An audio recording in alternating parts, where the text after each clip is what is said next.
Georgie! Come here! Come here! Say hello! Say hello! Sit! Sit! No, you don't listen to me.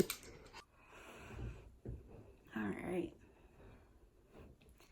Hello, and welcome to Season 3, Episode 1 of the KnitChat with Jenn podcast. I am, obviously, hopefully, Jenn. And welcome to my corner, teeny tiny corner of the YouTubes. Thank you for joining me. Oh goodness, I had this thing roaming through my brain, like what am I going to say? And now it's completely out of my brain once I hit the red dot. Anyway, if you like to talk about knitting, join me, get comfy.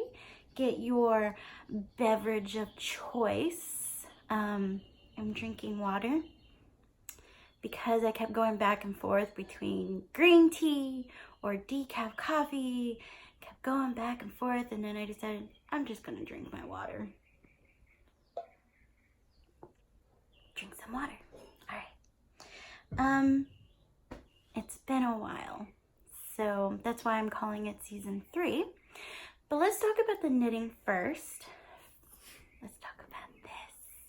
So finished objects is, I finished this beautiful thing. It's the Pure Joy by Locatelli.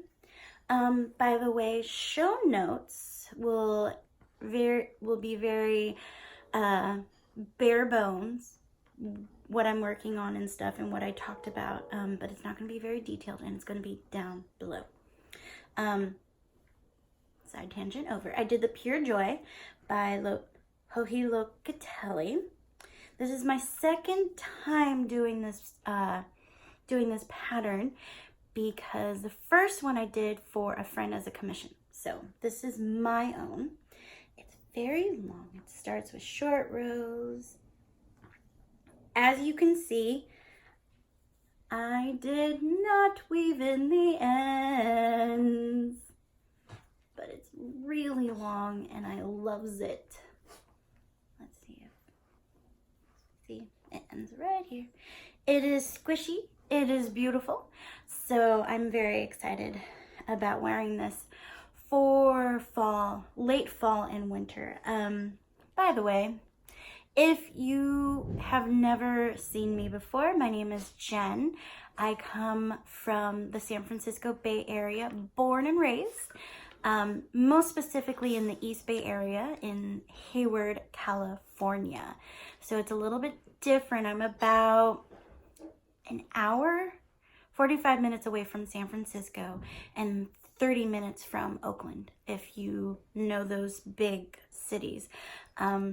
So I live in the suburbs of San Francisco and Oakland, and I love it, born and raised. So, anyway, it doesn't get very cold here. It doesn't get California cold until November. So just a preface of why I'm saying late fall through winter. So I'm very excited. Although it's cool today, right now it's about 60 degrees. It's gonna get warmer. But anyway, the yarn I made it out of is wool-mize. Is it wool-mize or wool-mize? Wool-mize, which is a beautiful German based yarn, in twin or pure. I'll put it down below, in the down bar or the description box. It's wool-mize. It's in a German name that I'm not going to pronounce. It's okay, now I'm gonna say it. Birkendund. I like to think of it as the Dalmatian color, so it's Dalmatian right here. Then the beautiful variegated yarn, the color A, is three Irish girls yarn. Hopefully they're still dyeing. Again, everything will be down below. 3 Irish Girls yarn in the Red Light District Adorn sock base. This was Stephen West and Stephen B inspired yarn. So I'm getting through my deep stash, deep stash, which I go to this Stitch and Bitch in Berkeley Thursdays. I started going since I have time to the Stitch and Bitch in Berkeley. And I'm like, oh, I'm going through my deep stash, 5 years, and they started laughing at me. I'm young. I started late in my life. So this is at least 5 to 6 years old, which is old for me, okay? All right. So this is my finished object. I think I'm gonna wear it for a little while until I get too warm. But I've been loving, sorry if you can hear that. That is Georgie. I'm filming on the floor of my office and she's on the daybed. And I'm really sorry. But Georgie the puppy. I'm gonna wear this until it gets too warm. Okay, it's squishy. I've been really getting into squishy shawls. So this summer, I am going to be doing a lot of shawls to, 1, get through all my deep stash, and then 2, because I need more squishy. I had a lot of very nice lacy shawls, which is okay for spring and maybe summer nights, but not for winter. So I need more squishy yarn shawl projects. Actually, I'm getting warm. Sorry, y'all. And I realize now I forgot to put on my wedding rings. Oops. Meh. All right. What I am working on before I cast on my next project is Navelli. It is not the Navelli. Just to preface this, I didn't do the color work because I don't really like color work. I really don't. I don't like it. So what I did is, just to show you what I did. Since it's knit in the round, I'm always going to be in the middle of a row. So I'm just going to show you what it looks like on the needles. And just know it's knit in the round. Hey, Georgie, are you going to push open the door? You get to see Georgie, but are you going to push open the door? Are you smart enough to do that? Nope. All right. So, flip. Because there's not enough ribbing, I think that's why it flips up. Hopefully, it'll block. I'm so sorry if you hear this. She's licking me. All right. So this is the Navelli tee. Look at this stitch marker. As you can see, no color work, but I'm striping yarns. This is another way that I'm trying to get through my yarn stash. My old yarn stash is to use single stains and combine them. This is the Navelli tee by Caitlin Hunter, Boylan Knits. I'm going to say it since no one else is saying it. There's errata in this pattern. Please check her Ravelry page under the Navelli tee forum post. There is errata. Now, this type of errata, if you're not me, you probably just say, oh, it doesn't mean anything, I'm not going to do it.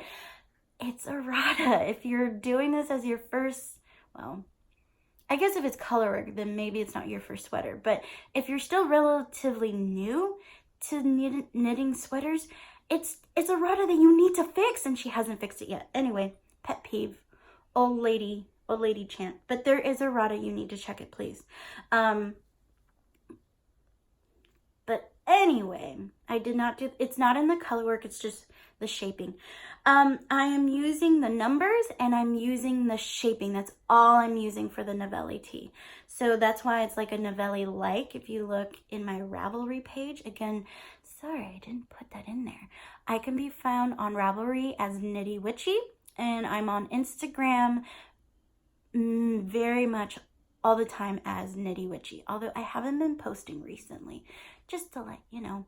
I've been very lax when it comes to social media because sometimes I can't deal. But I'll talk a little bit more of that, hopefully, if I remember, in the chatty portion. Anyway, I'm talking about the Navelli tea, which is not really the Navelli tea. It's just using the numbers and shaping. This is it. I'm about, let's see, from here was about 5 inches. So I would say I'm about 6 inches, about 6.5. And I'm trying to go to 11 and then I'll separate. Are you figuring it out, Georgie? You are a smart puppy. Figure it out, my love. Nope. So this is the Navelli tea. I haven't worked on it much because I was working on the Pure Joy. I started the Pure Joy June 17th and I finished, I started it June 7th and I finished it June 16th. So it took me 9 days because I've been on summer break and I've been knitting in my office and hiding as a hermit. So that's why I finished it in 9 days. I could have gotten more in with this, but I was having this in the living room while my husband and I were watching our TV together. Did you figure it out? Yeah, she's such a good puppy. That does mean the door is more open and you'll probably hear other stuff. Oh no! Stitches are lost. So anyway, that's the Navelli tea. I'm going to put in a little bit more work later today. All right. The yarn, I'm using the pattern needles, what she calls for. And I'm using more of my wool mice. There was one point where I bought a lot of wool mice from the Loopy U. So I have a lot of one skein.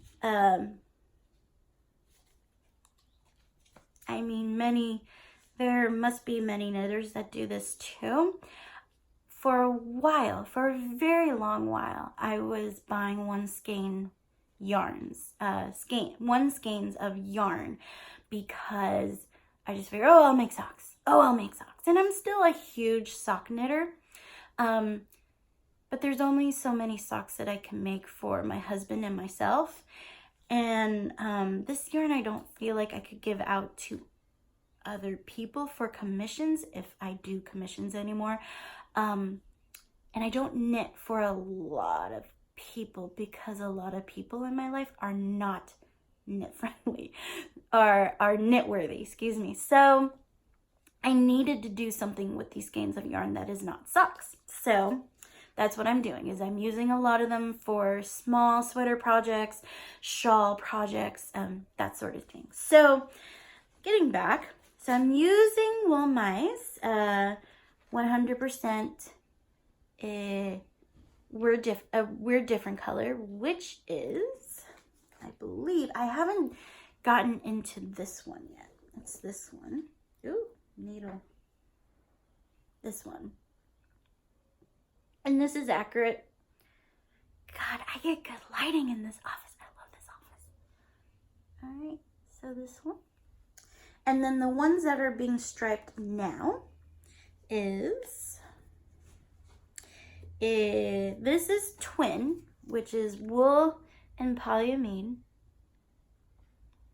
This is probably backwards. And it's hammam, which I was told many moons ago that this meant spas. Excuse me. Turkish baths, I believe. I could be very wrong and I apologize. So that is not correct color. What the hey? It's a little bit more turquoise. Nope, not gonna happen. No.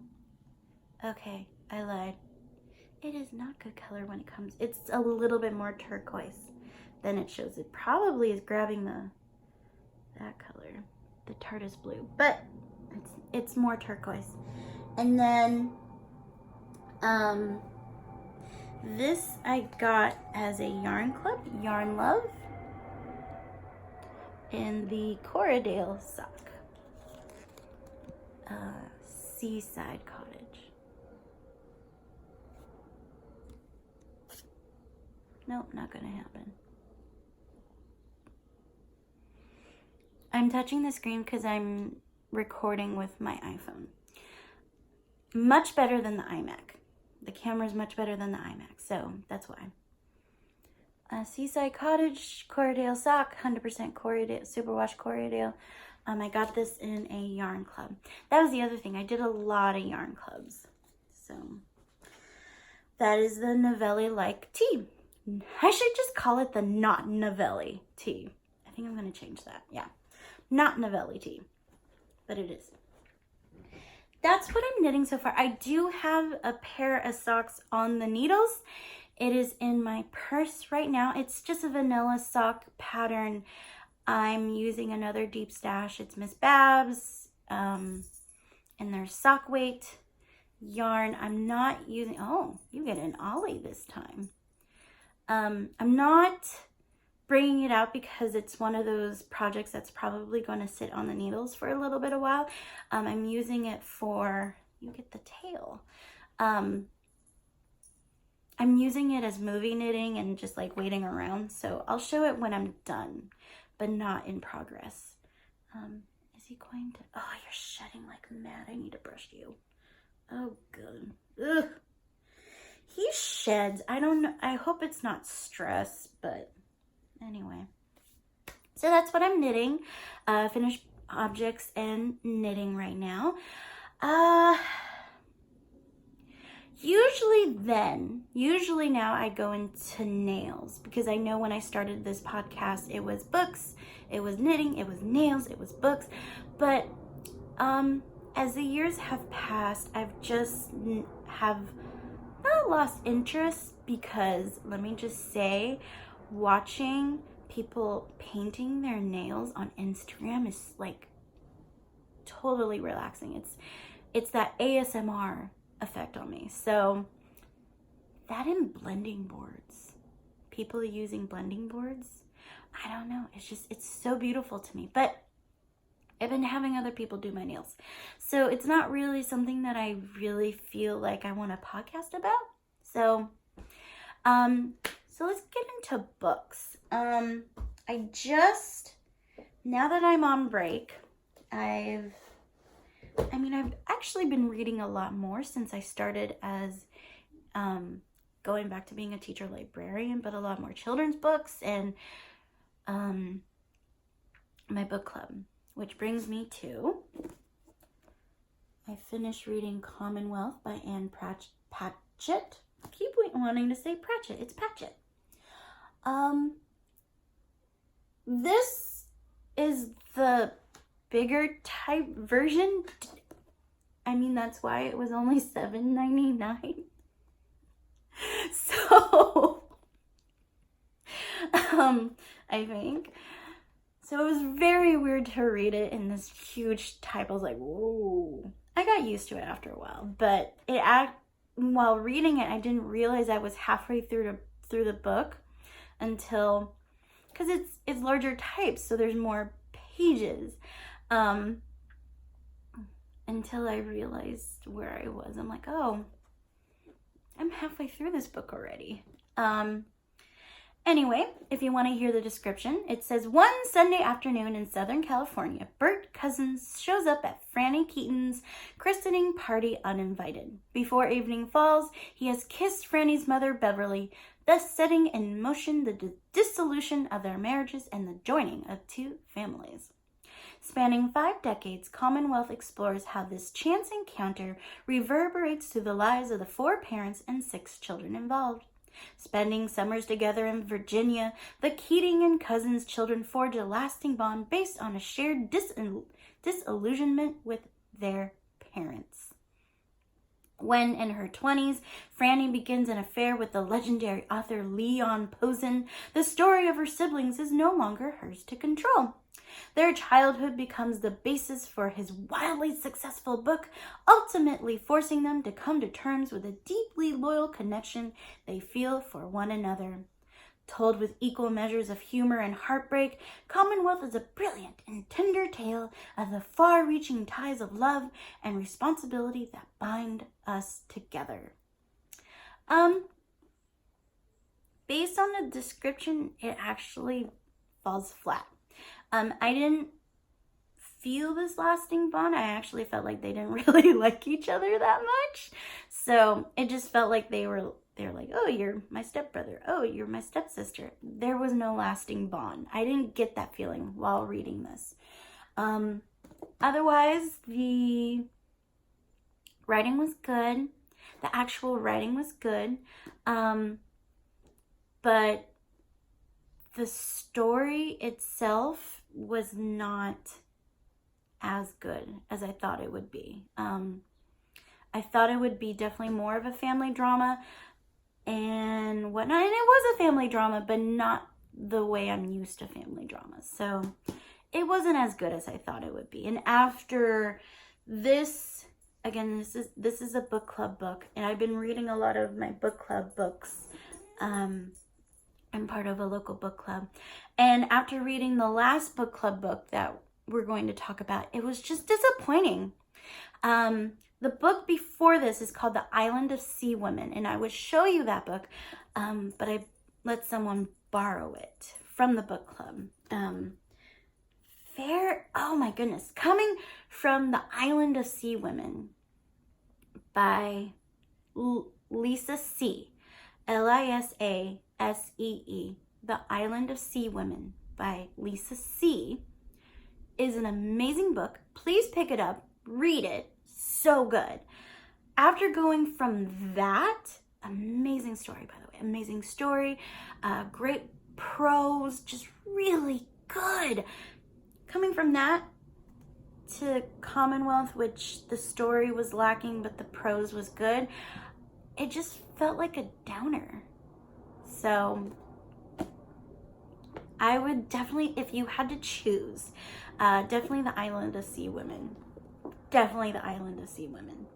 I finished that and I decided to jump into some nonfiction. I like to read nonfiction during the summer so my brain doesn't atrophy. And when I get back to school, I don't feel like, what I have to teach, to keep my brain moving. So I started Light on Yoga by B.K.S. Iyengar. And if you know a little bit about yoga, Iyengar is one of the early teachers in yoga. And if you are interested in the yoga philosophy, the whole yoga, definitely also check out The Yoga Mind. It breaks down the philosophy, the terms, the whole yoga, and the different texts that are important in the philosophy, and here in a more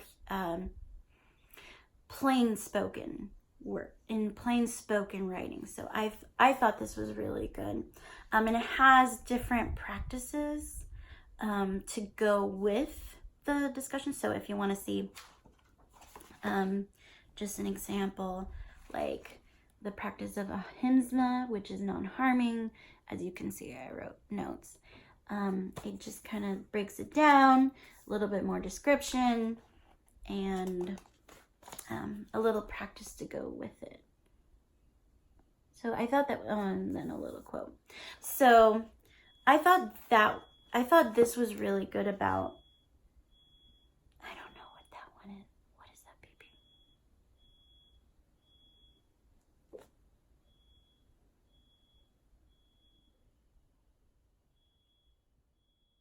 don't know what that is. Okay, so I got interrupted by the alarm. I don't know what it was.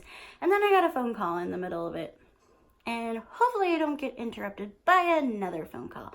Well, and then after that, then we had a landscaper come and talk about trying to get our lawn going. Anyway, so the light has changed. I don't know what I was talking about. I think I was talking about books. All right. So, Light on Yoga. He talks about the yoga philosophy, but then he also goes into different poses. I'm not really going to read in depth because that's why I practice. Who's coming in? Oh, Teddy. I think Teddy was hiding in my room. There's the Teddy. You don't want to come back? You want to join me? So I'm not going to read in depth with a lot of these because I practice at a studio and I do yoga with Adrian, which is a YouTube channel. But I am going to do a lot of the pranayama. So pranayama is the breathing technique. So if you look, pranayama. And if I am pronouncing that incorrectly, I apologize. So pranayama is more the breathing exercises, which is very helpful, especially in more of the meditation. And then the appendix 2, appendix 1 is like how to really do the yoga training. But appendix 2 is if you want to help yourself with yoga, like not cure, but help with certain health. Like he has acidity, anemia, ankles, like arthritis of the lower back. So that could be good. But I'm reading more of the philosophy, the introduction that he has, just to kind of, a lot of it I knew already from reading the Yoga Mind, and also I read the Bhagavad Gita, which he references a lot. But it's good to see another side, and he's a very well-known name in yoga. So, and that's one thing I think a lot of people don't understand as Westerners, that it's not just a exercise. It's not a type of exercise. It's whole yoga is meditation, philosophy, a way of living. So I've been getting really into that, which actually leads me into. So I talked about knitting. I talked about books, so I'm getting into the really chatty portion. So if you are not interested and you're here more for knitting and books, thank you so much for coming by to my corner of YouTube, and hopefully I'll see you later. For those who are willing to stay, yay! This is the chatty portion. Let me grab some water. And all that break, I left the water bottle in here and didn't drink some water. You would think that would be the perfect time so people don't have to hear me gulp. Oh well. So yes, it's been a while. I believe the last time I podcasted with you, I was living in our apartment. I think I was kind of hemming and hawing about possibly buying a house. For those who are not familiar, when I came back a few months ago, my mom had just passed, and I received a good amount of inheritance from her. So I was trying to figure out if I wanted to use a portion of my inheritance to buying a house. And I did. We bought a house in October, so I believe, bless you. So I believe I I podcasted in September, early September. And so we bought a house. No, it must have been August, late August. So we bought a house in September. It cleared in September. We moved into the house after some stuff that needed to be done in October, mid-October, and we've been living here ever since. We've done some improvements, and actually that's what we had to pause about, is we're trying to see if we can get the backyard and the front yard. We'll see. The price that they gave us was higher than I thought, because I'm still a new house owner, didn't even consider it, so we'll see. Love the house. It's beautiful. It's wonderful. What else? I got back into being a teacher librarian. Before that, I was a classroom teacher for a year. And I found myself really unhappy. I mean, the circumstances of that year was pretty hard for me. Mom was very sick, and then, I'm sorry if you can hear that. Hold on.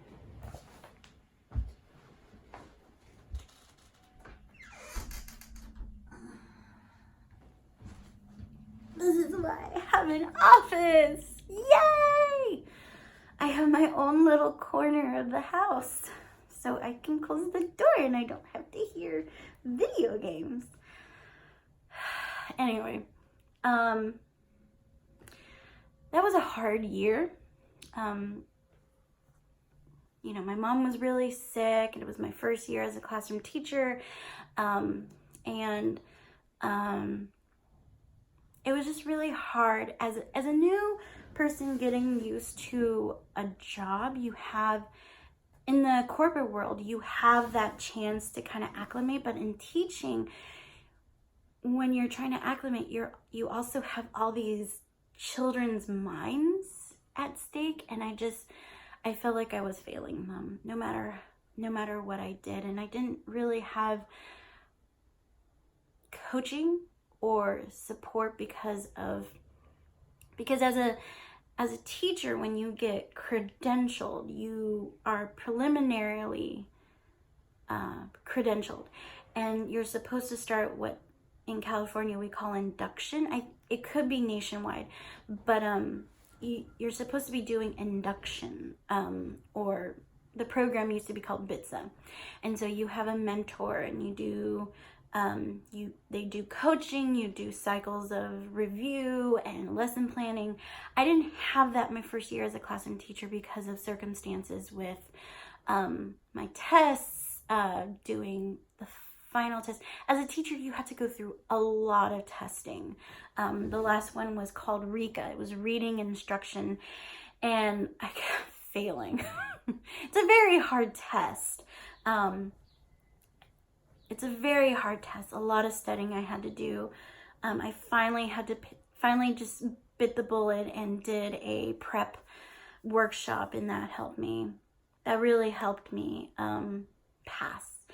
So because of the timing of when I passed, I couldn't start the induction program that the school I was working at was doing. So I was left 1 year without much coaching or mentoring. So I felt like that was also kind of a hurdle, along with having to take care of my mom. I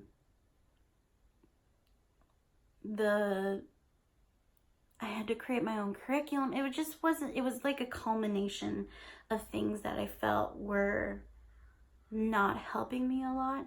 And I really had to evaluate what I really wanted in my life and what I wanted to do for a good 30 years. And classroom teaching wasn't it. I loved connecting with the kids when I was able to, being able to talk with them, have a relationship with them, which you can do as a classroom teacher, especially with the school that I was at. I was a Waldorf-inspired charter school, and you're supposed to have those relationships, but I felt with 31 children it's very hard to have connections with 31 children when you also have to make sure that you're teaching them, you're going over the curriculum, and making sure no one runs out of the classroom, which I had a lot of. And it's all behavioral management is one of the big things that I had a hard time with. And actually, I'm a little bit better with this past school year. So anyway, I had to really evaluate what I really wanted to do. And, you know, I did a pros and cons list, you know, like, do I really want to keep going back? Maybe I could be a children's librarian, or moving to a different school, but then, you know, and one of the things I promised my mom is to be stable. She really wanted me to be stable. So I decided that I would go back to being a teacher librarian. It was something that I loved. I loved being a librarian. So I ventured out, applied, talked with my old boss, and they said, well, I don't know if I have a position. I was like, okay, well, we'll see where the winds take me. And I was able to, they found some openings for me, and I started in August. And it was, after the school year, I think a really good move for me. It really was a really good move for me. I got to make connections that I wasn't able to. I got to do a lot of curriculum that I love to do, which is playing. I'm a big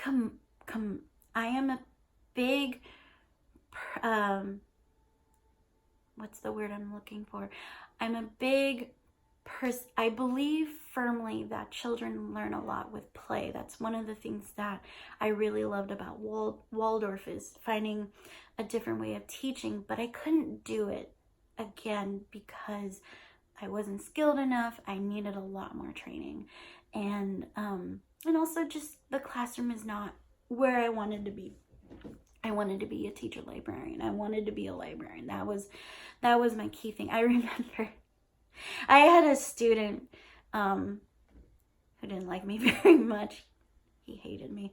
I had a lot of students that hated me, which I just, it hurt my heart. And one of the things he yelled at me to get back at me was, you need to go back to being a librarian. And I was thinking in my head, oh, I hope so.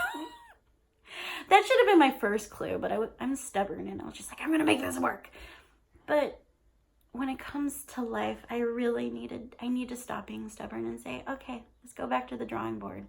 So this school year was great. I learned a lot. I was able to do induction through San Francisco, so I got a coach, and it was a coach that's also a teacher librarian. And so I just got so many great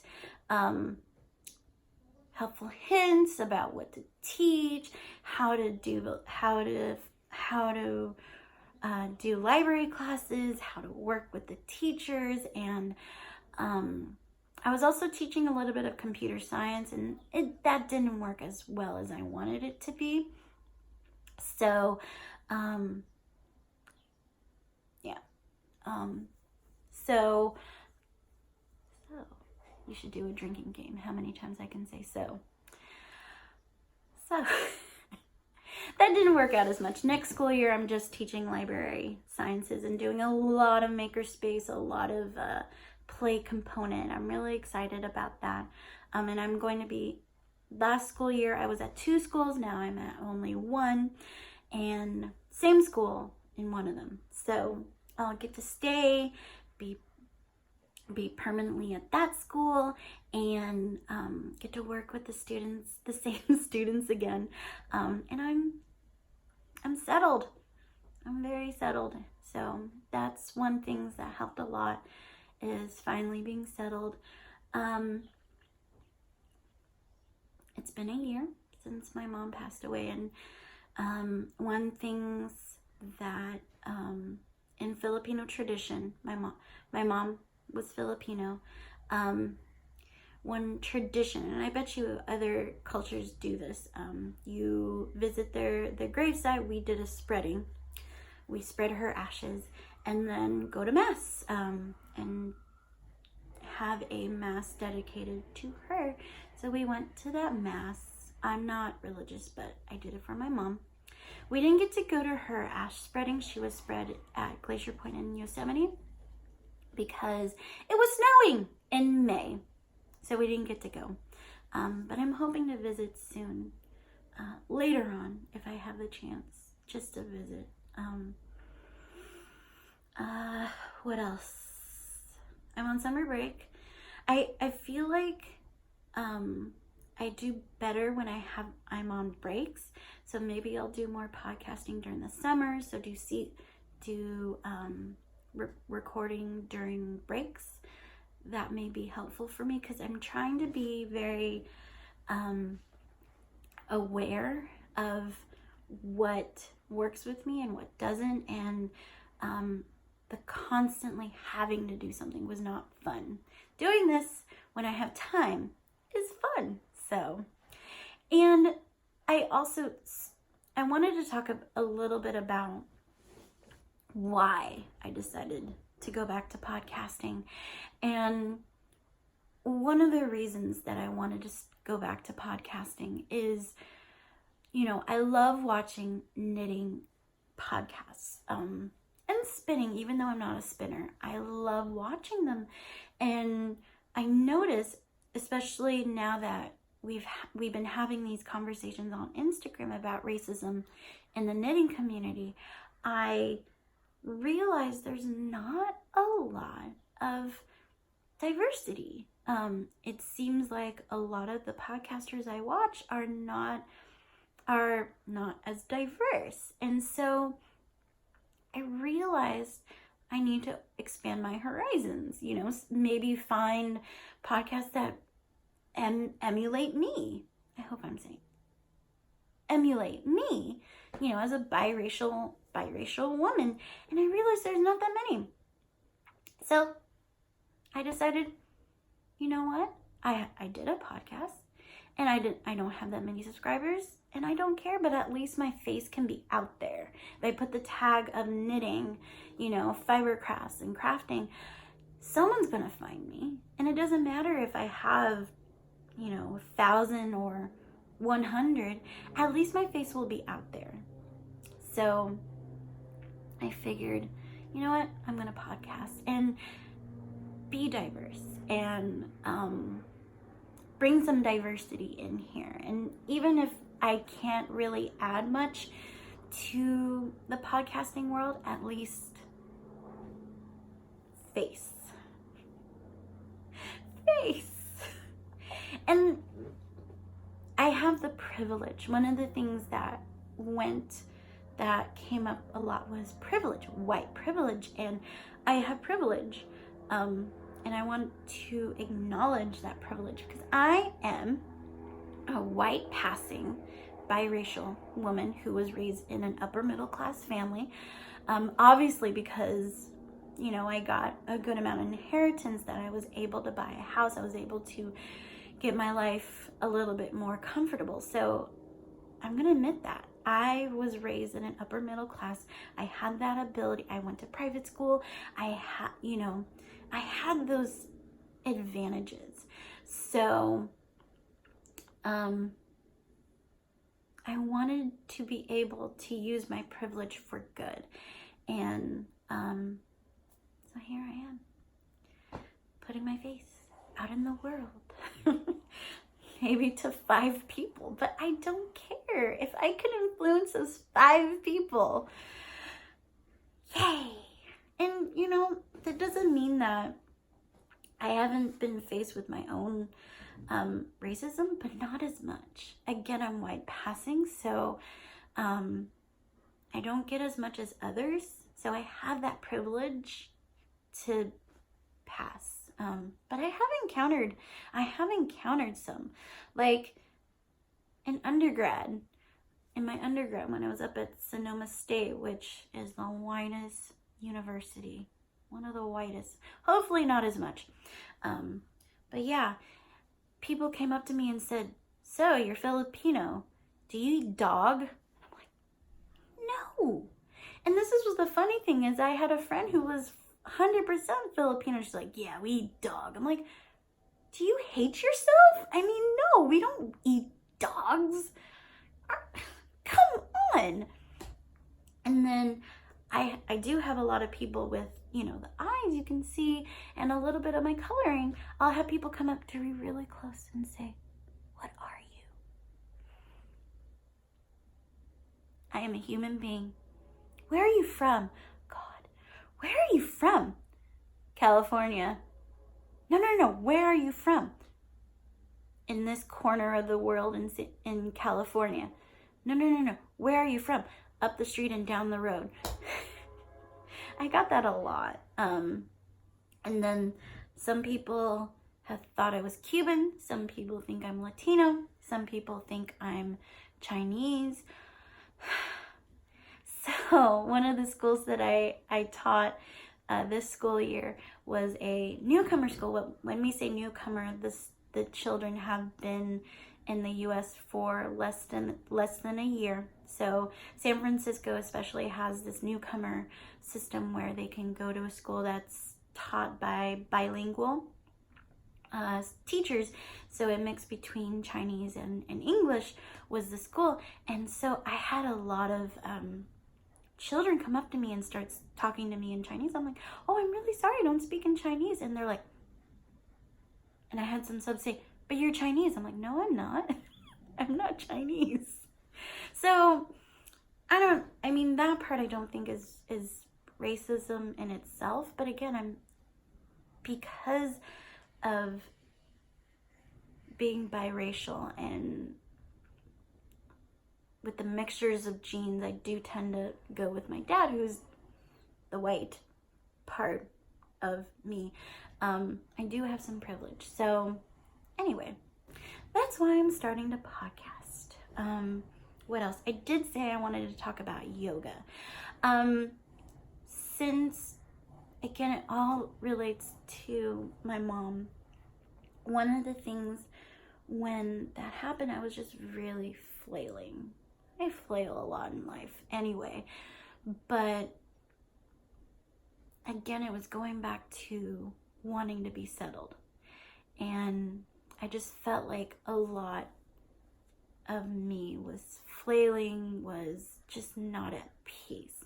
And to be perfectly honest, I am one who suffers from mental illness. I am borderline personality disorder with a mood disorder. So mood disorder is when you haven't had a lot of incidences where of bipolar, of having manic with depression. So it's more of a mood disorder, but I do elevate between, I do have fluctuations in moods, but not as high.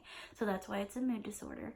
And if you want to actually have good information about borderline personality disorder, definitely research it. There's a lot more really good articles about it. Because don't go by a lot of the media that's out there, because there's a lot of misconceptions about borderline personality disorder that is not as helpful. If you've watched one of the seasons of The Punisher, that is one instance where it's just not a good reflection of someone with borderline personality disorder. So just definitely research it. So there's because of that, I just have a lot of turmoil and I have a friend who describes it as your mind is really messy. And it's a perfect description of it.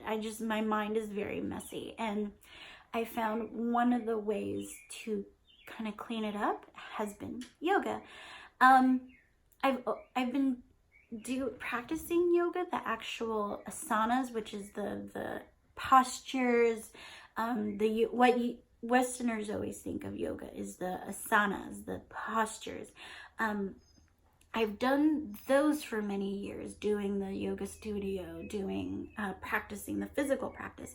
But when it comes to the philosophy, I didn't delve as much into that. So I've been really researching that, and it's clicked.